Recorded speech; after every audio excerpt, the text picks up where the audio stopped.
పరిస్థితుల్లో వాజ్పేయి గారి స్ఫూర్తిని అందరికీ అందివ్వాలి, ప్రపంచానికి అందివ్వాలి, భారతదేశంలో ప్రతి పౌరుడికి అందివ్వాలి.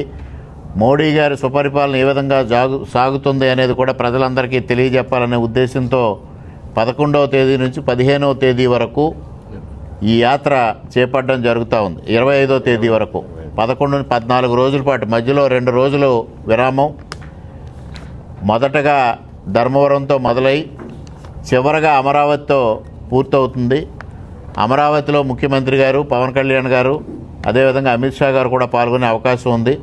పెద్ద ఎత్తున కార్యక్రమాన్ని నిర్వహించడం ద్వారా అటల్జీ స్ఫూర్తిని ప్రపంచానికి చాటి చెప్పాలనేది ఇవాళ భారతీయ జనతా పార్టీ ఆలోచన చేస్తే, ఇవాళ ముఖ్యమంత్రి గారు కానీ పవన్ కళ్యాణ్ గారు కానీ దీనికి మద్దతు ఇచ్చి కూటమి తరఫున ఈ కార్యక్రమం నిర్వహించడం జరుగుతూ ఉంది. అదేవిధంగా రాజమహేంద్రవరంలో 21వ తేదీన సాయంత్రం ఈ కార్యక్రమం నిర్వహించడం జరుగుతుంది. ఉదయం కాకినాడలో, సాయంత్రం రాజమహేంద్రవరంలో జరుగుతుంది.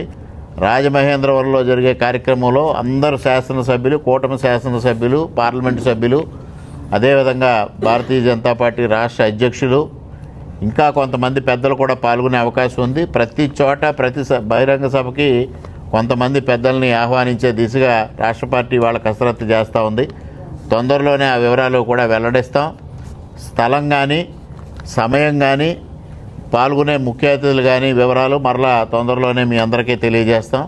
ముఖ్యంగా మీ ద్వారా ప్రజానీకానికి అందరికీ విజ్ఞప్తి చేసేది, భారతదేశాన్ని సంస్కరణల దిశగా, సుపరిపాలన దిశగా తీసుకెళ్లిన వాజ్పేయి గారి విగ్రహావిష్కరణ కార్యక్రమానికి పెద్ద ఎత్తున ప్రజానీకం అందరూ హాజరై ఈ కార్యక్రమాన్ని విజయవంతం చేసి వారి స్ఫూర్తిని అందిపుచ్చుకోవాలని ఈ సందర్భంగా విజ్ఞప్తి చేసుకుంటా ఉన్నాం.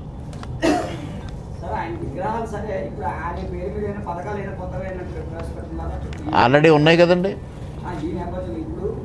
అది 25వ తేదీన ప్రధానమంత్రి గారు ప్రకటిస్తారు. సుపరిపాలన దినోత్సవం ఆ రోజుకు పేరు కూడా పెట్టారు. ఆ రోజు ఏమైనా పథకాలు ఉంటే ఆ రోజు ప్రకటిస్తారు. ప్లేసు జస్ట్ 2-3 ప్లేసులు చూసామండి. ఇవాళ రేపట్లో ఫైనల్ అవుతుంది.